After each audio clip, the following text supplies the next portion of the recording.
Fala galera, tudo bom com vocês? Vamos dar sequência à nossa aula de contrato de compra e venda e hoje nós vamos falar sobre algumas situações especiais dentro do contrato de compra e venda.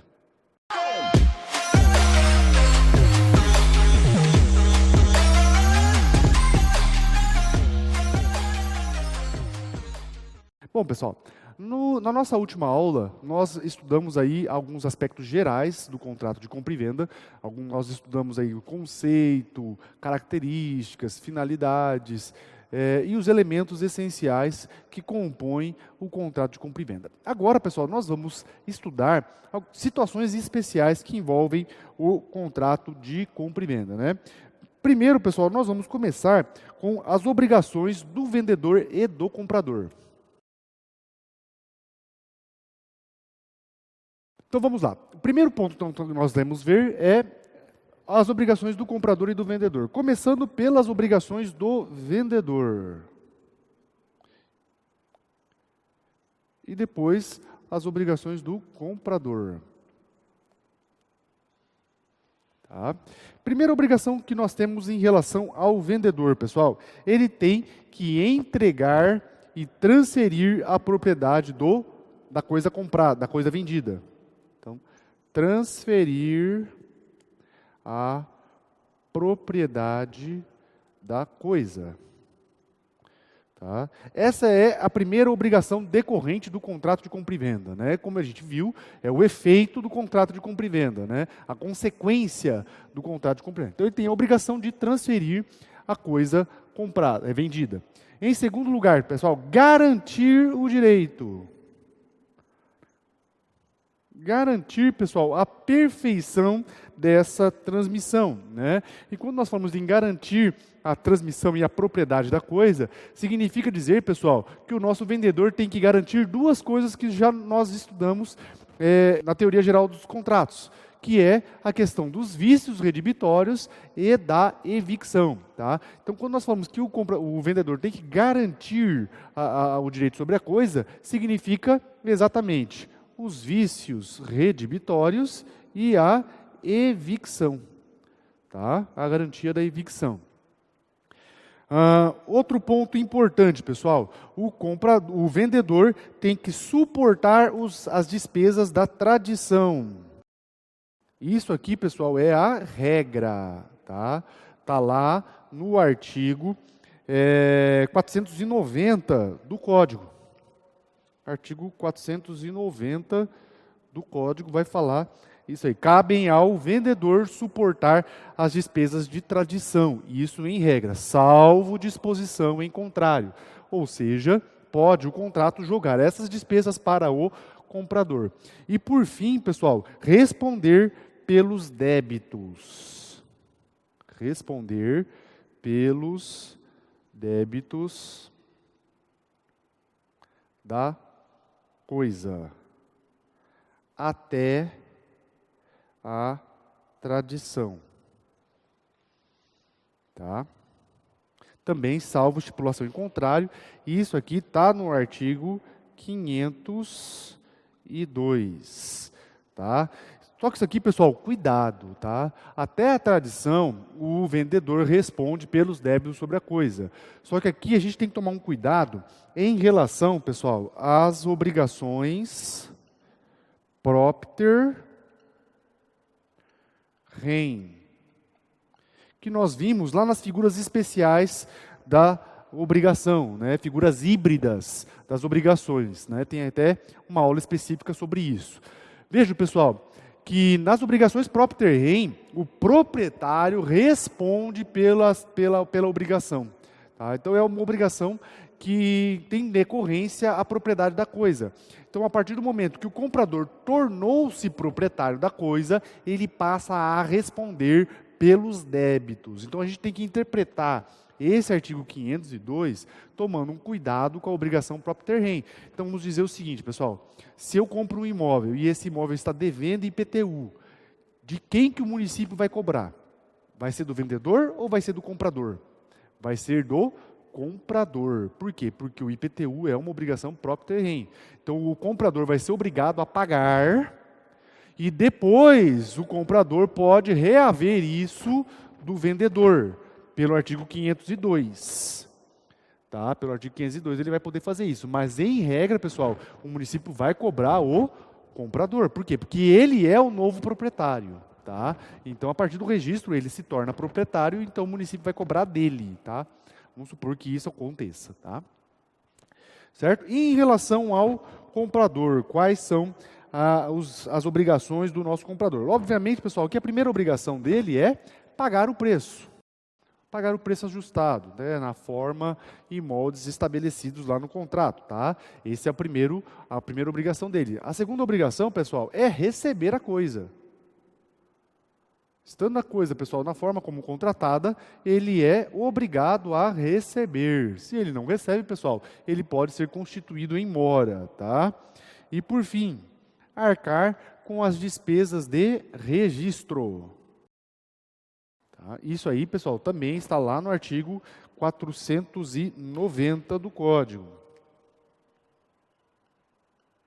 Então, vejam, pessoal, em regra, as despesas de tradição é do vendedor e as despesas de registro é do comprador. Em regra, salvo disposição em contrário. Ok, pessoal? Então, essas são as obrigações do comprador e do vendedor.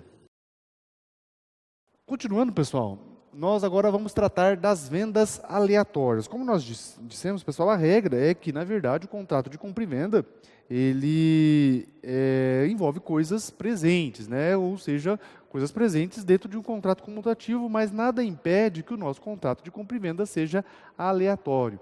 E aí, então, a doutrina destaca, pessoal, 3 situações que nós podemos ter vendas aleatórias, né? As 2 primeiras envolvem coisas futuras. Tá? As 2 primeiras envolvem coisas futuras, ou seja, aquelas que têm possibilidade de existir. A primeira, pessoal, significa coisas futuras cujo risco de não existir seja assumido pelo comprador. Seja assumido pelo comprador, tá? Obviamente que para ser venda aleatória, então o comprador assume o risco. Então, pessoal, primeira situação de venda aleatória, coisas futuras cujo risco de não existir, o comprador assuma, né? Compra e venda de soja de safra futura, pode não existir nada, tá? Então aí existe uma venda aleatória. Coisas futuras onde o comprador assumiu o risco de existir em qualquer quantidade. Também nós temos aí venda aleatória. Então pode vir a existir 10 sacas, pode vir a existir 100.000 sacas. Tá? Então o comprador assume o risco de existir em qualquer quantidade. Essas aqui, pessoal, são 2 situações que envolvem coisa futura. Mas existe uma terceira situação, pessoal, que envolve coisa presente. Que envolve coisa presente, ou seja, coisa atual. Como assim? Coisa existente, coisa atual. Né? Vamos colocar aqui, atual. Quando isso, pessoal? É possível nós termos um contrato de compra e venda de coisa presente aleatório, pessoal, quando essa coisa atual está submetida a um risco de perecimento ou deterioração. E o comprador, pessoal, assume esse risco, tá? Então, coisas presentes, mas expostas a riscos assumido pelo comprador. Por exemplo, pessoal, o comprador compra lá 10 cabeças de gado, né? E assume o risco de que, se alguma coisa acontecer no transporte desse gado, o prejuízo será dele. No contrato está escrito isso. Nessa situação, pessoal, nós temos uma coisa atual e o risco de perecimento e deterioração foi assumido pelo comprador. Tá, pessoal? Em todas essas situações, então, aqui nós temos riscos assumidos pelo comprador. Veja, pessoal, que o contrato tem que deixar claro isso, tá? O contrato tem que deixar claro que o comprador está assumindo esse risco, tá? Agora, pessoal, nós vamos falar sobre responsabilidade pelo risco da coisa. Então, salvante a exceção dos contratos aleatórios, nós temos uma regra em relação ao risco da coisa, pessoal. O risco da coisa perecer, risco da coisa se deteriorar. E veja, pessoal, que aqui nós temos uma regra. Qual é a regra? A regra é, pessoal, a coisa perece e se deteriora para o proprietário. Essa é a regra que nós temos que considerar, tá? A coisa perece para o proprietário, para o dono. E aí, então, pessoal, nós temos que ir lá para o artigo 492 do Código. E o que o artigo 492 do Código vai nos falar? Vai falar o seguinte, ó, até o momento da tradição, os riscos da coisa correm por conta do vendedor e os do preço por conta do comprador. Então veja, pessoal, que pelo artigo 492, os riscos da coisa é do vendedor e do preço é do comprador.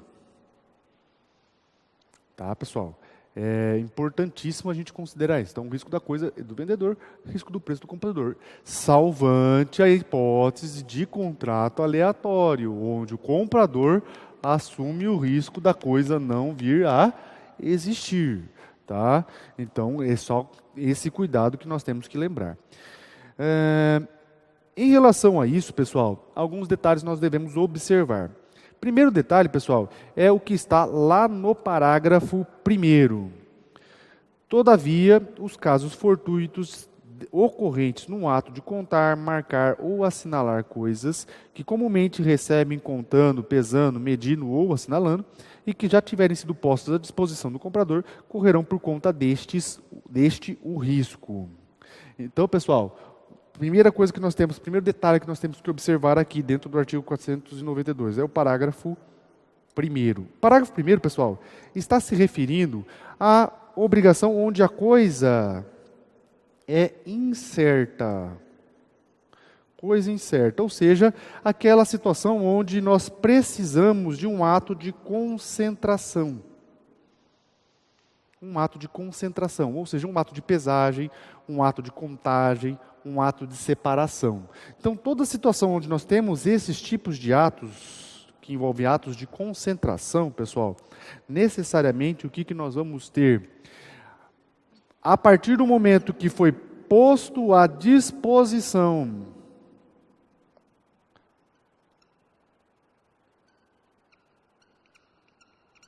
do comprador, a partir do momento que a coisa foi posta à disposição do comprador, pessoal, ele passa a assumir o risco. Então, aqui, pessoal, o risco passa a ser do comprador. Então, por exemplo, pessoal, comprei 70 toneladas de soja, parou o caminhão lá, colocou 70 toneladas de soja no caminhão, ou seja, pesou, terminou de carregar, tirou o caminhão, pôs à disposição do comprador, a partir deste momento, o risco passa a ser do comprador, é o que está falando no parágrafo 1º, tá? Outro ponto importante, pessoal, o parágrafo 2º, correrão também por conta do comprador os riscos das referidas coisas se ele estiver em mora. Também outro detalhe importante aqui, parágrafo 2º, a mora. A mora, pessoal, faz inverter o risco. E, na verdade, pessoal, a gente já estudou isso. Sempre que o devedor ou o credor estão em mora, eles assumem o risco, eles assumem o caso fortuito e a força maior.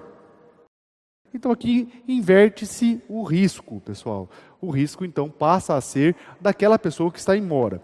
Veja que, na verdade, pessoal, o parágrafo 2º, ele está se referindo especificamente ao comprador, tá? Então ele está falando o seguinte, ó, comprador, se você estiver em mora de receber a coisa, você passa a responder pelo risco, inclusive pelo caso fortuito e pela força maior. Tá? Então se alguma coisa acontecer, você assumiu o risco. Mas aqui, pessoal, cabe um detalhe importante, pessoal. E se o vendedor estiver em mora de receber o preço, que é o outro lado da prestação? O vendedor está em mora de receber o preço. E aí alguma coisa acontece com esse preço. Pergunto, pessoal, o comprador vai continuar respondendo?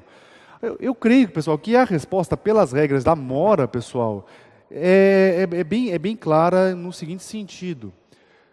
Se o vendedor se para o comprador, estando ele em mora, ele assume o risco, a ideia também deve ser a mesma para o vendedor, em razão até mesmo pelo princípio da isonomia contratual, né? Então, pessoal, se o vendedor estiver em mora de receber o preço, ele assume o risco, tá? E eu acho isso importante, pessoal, porque existem várias situações onde o preço pode ser perdido, por exemplo, com uma hipótese de assalto, de roubo, em que, por exemplo, o comprador estava aguardando o vendedor no lugar do pagamento e o vendedor não apareceu ou chegou muito atrasado. E nesse meio tempo, o comprador foi assaltado e perdeu o dinheiro da venda. E aí, como é que fica a situação do comprador? Veja, pessoal, que a ideia aqui é bem simples. Se foi combinado data e hora para efetuar o pagamento e o vendedor não compareceu, ele está em mora. E se ele está em mora, pessoal, ele assume o risco, tá? Então, a ideia deve ser também a mesma para o vendedor, ok? Para a gente continuar nesse assunto ainda, pessoal, alguns outros detalhes nós devemos observar, ainda dentro dessa questão da regra geral aqui. Artigo 493, que a gente tem que observar também. O que fala o artigo 493, pessoal? A tradição da coisa vendida, na falta de estipulação expressa, dar-se-á no lugar onde ela se encontra ao tempo da venda. Então, pessoal, a entrega, em regra, é aonde? No lugar onde ela está. A entrega da coisa é no lugar aonde ela está no tempo da venda, tá?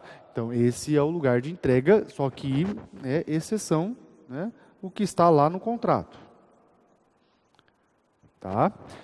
Exceção é o que está estipulado no contrato. Só que em cima disso daí, pessoal, temos outro detalhe que nós devemos observar, que está no artigo 494. Lugar diverso. Olhem lá. No artigo 494 vai falar o seguinte: se a coisa for expedida para lugar diverso por ordem do comprador, por sua conta correrão os riscos, uma vez entregue a quem haja de transportá-la, salvo se das instruções dele se afastar o vendedor. Então, se a coisa for combinado de entregar no lugar diverso por ordem do comprador. Então, nessa situação, pessoal, o risco passa a ser do comprador. Tá? Então, vamos supor o seguinte. O comprador mandou entregar a coisa aqui em São Paulo. Mandou entregar a coisa em São Paulo pela transportadora A. Então, o vendedor foi lá, colocou a coisa na transportadora A e enviou para São Paulo. De quem é o risco disso? Do comprador. Mas o nosso vendedor, pessoal, não cumpriu, né? Então vamos colocar salvo Se o vendedor, nosso vendedor, descumprir as orientações. Então, ele descumpriu as orientações. Tá? Então, o vendedor descumpriu as orientações. Então, em vez de ele mandar pela transportadora A, que foi determinado pelo comprador, ele mandou pela transportadora B. Nessa situação, pessoal, de quem é o risco? O risco passa a ser do vendedor. Tá? Está lá no artigo 494, essa ideia aí. E para a gente finalizar esse assunto, pessoal, nós temos o artigo 495, que vai falar o seguinte: não obstante o prazo ajustado para o pagamento, se antes da tradição o comprador cair em insolvência, poderá o vendedor sobrestar a entrega da coisa até que o comprador lhe dê caução de pagar no tempo ajustado. Então vejam, pessoal, que aqui nós temos uma última situação, que é a questão da caução de pagamento. Tá? E na verdade, pessoal, isso aqui é uma derivação das regras que nós estudamos na exceção do contrato não cumprido. Nós vimos lá na exceção do contrato não cumprido, pessoal, que nós temos a situação da garantia de cumprimento, quando o devedor está em risco de cair em insolvência, ou quando uma das partes, na verdade, está em risco de cair em insolvência ou não tem condições de suportar a prestação comprovadamente. Então, nessa situação, a outra parte pode exigir caução de cumprimento. A ideia é a mesma aqui, pessoal. Então, vamos supor a seguinte situação. No nosso caso aqui, o artigo ele se refere ao comprador, mas se aplica também ao vendedor, pessoal. Então, o que acontece? O comprador está ameaçado de cair em insolvência e não tem condições de garantir o pagamento. Então, nessa situação, pode o vendedor exigir caução antes de entregar o produto, ou exigir pagamento antecipado. Então, ele exige a caução ou pagamento antecipado para poder entregar o produto. A ideia é a mesma em relação ao vendedor, pessoal. O comprador está em dúvidas da capacidade de o vendedor entregar aquele produto por causa de insolvência. Então, o comprador pode exigir caução? Sim, seja pela interpretação do próprio artigo 495, seja pela interpretação do artigo que trata sobre a exceção do contrato não cumprido. Então, ele pode também pedir essa caução. Agora, pessoal, nós vamos ver outra situação especial, que é a questão da venda para descendente. Faltou uma crase aqui. Venda a descendente. Essa venda aqui acontece da seguinte forma, pessoal, quando, por exemplo, o pai quer vender um bem para o filho. Quer vender, por exemplo, uma casa para o filho. É possível, pessoal, o pai vender uma casa para o filho? Sim. Né? Só que aqui a gente tem que tomar alguns cuidados. Né? Então, nós temos lá o artigo 496, que vai trazer algumas orientações para nós. Para essa venda ocorrer, é possível, então, acabei de falar para vocês, é possível, só que para essa venda ocorrer, tem que ter a concordância dos demais descendentes e cônjuge, se houver. Tá? É o que está falando no artigo 496 do Código. É anulável a venda de ascendente a descendente, salvo se os outros descendentes e o cônjuge do alienante expressamente houverem consentível. Parágrafo único. Em ambos os casos, dispensa-se consentimento do cônjuge se o regime de bens for de separação obrigatória. Tá? Então vamos lá, pessoal. Significa dizer o seguinte: é possível ter a venda de ascendente para descendente, desde que haja o consentimento dos descendentes e do cônjuge. Qual que é o motivo da norma, pessoal? Por que existe essa norma aqui? Por que tem que ter esse consentimento aqui? Proteção da herança. Evitar, pessoal, fraude à herança. Então, o que pode acontecer, pessoal? Um pai desejando beneficiar um determinado filho, ele, entre aspas, vende um bem para o filho, só que não com o preço correto. Vende muito abaixo do valor de mercado, né? Por exemplo, um preço que não é sério. Ele não pode doar, porque se ele doar, o filho lá no inventário vai ter que levar esse bem à colação. Então ele vende, às vezes de forma simulada, esse bem, ou a vende com um preço muito abaixo do mercado, né? Então, o que o legislador fez? Para evitar esse tipo de fraude, o legislador exige o consentimento. Por que o consentimento do cônjuge também, pessoal? Pelo seguinte, mesmo que se refira a bens particulares do ascendente, do vendedor, o cônjuge precisa dar o consentimento dele quando se trata de venda para filhos. Por quê? Porque o cônjuge também é herdeiro, ainda que seja em regimes onde se tem bens particulares. Então, pessoal, em qualquer situação onde o cônjuge é herdeiro, tecnicamente, nós precisamos ter a autorização do cônjuge também, tá? O artigo 496, no seu parágrafo único, traz apenas como exceção, pessoal, a situação da separação obrigatória de bens, tá? Por que disso, pessoal? Porque na separação obrigatória de bens é um regime determinado pela lei, em determinados casos, tá? E aí, então, nesse sentido, pessoal, a lei entende que não é necessário o consentimento, né? Existem aí algumas ressalvas, existem alguns entendimentos disparsos e diversos em relação a isso daí, tá? Mas não vem o caso a gente discutir isso aqui agora, tá? Então, pessoal, a regra é essa. Mas tem alguns detalhes. Qual é a consequência dessa regra aqui, pessoal? A consequência dessa regra aqui é uma só. A venda sem o consentimento dos demais cônjuges e herdeiros. Opa, achei um erro aqui, ó. Consentimento.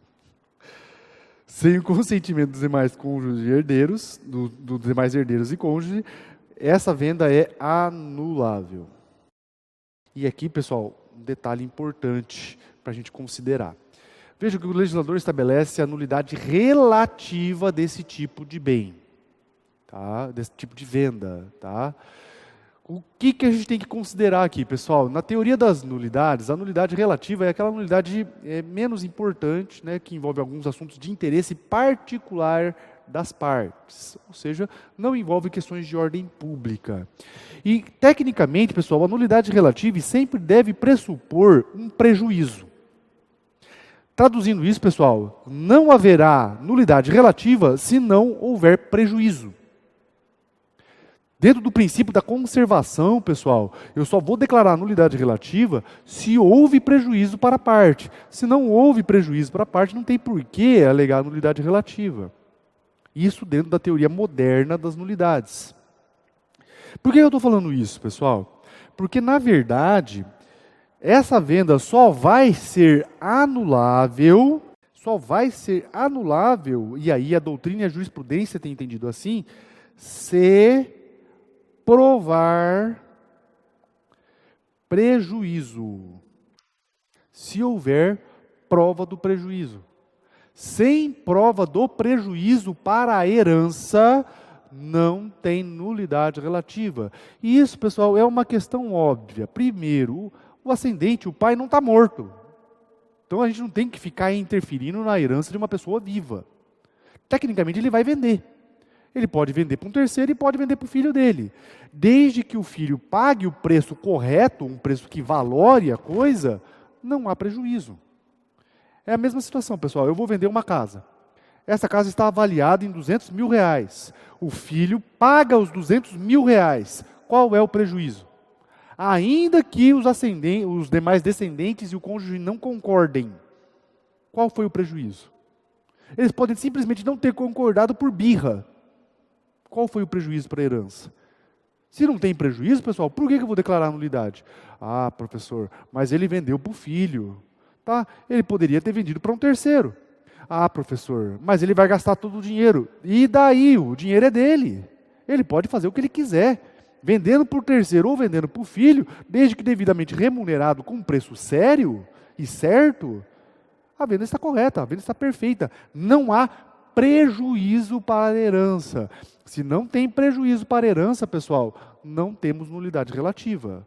Tá? Então é importante a gente considerar isso, a gente não pode interpretar o artigo de forma isolada. A gente tem que interpretar o artigo 496 à luz dos princípios, primeiro, da sucessão em relação à herança, e segundo, pessoal, observando a teoria moderna das nulidades, principalmente em relação ao princípio da conservação. Então, pessoal, eu só vou declarar a nulidade relativa dessa venda se os demais descendentes e cônjuge provarem prejuízo. Se não houver prova do prejuízo, não tem o que discutir. Ok, pessoal? Para a gente encerrar esse tema aqui, pessoal, só lembrando que o prazo para alegar essa nulidade aqui é de 2 anos. Um prazo esse de natureza decadencial, tá? Está lá no artigo 179 do nosso código, tá? Vejam que o artigo fala que quando não há prazo específico, o prazo vai ser de 2 anos. Passou esses 2 anos, pessoal, a venda se torna perfeita, se torna acabada, não tem mais o que se discutir.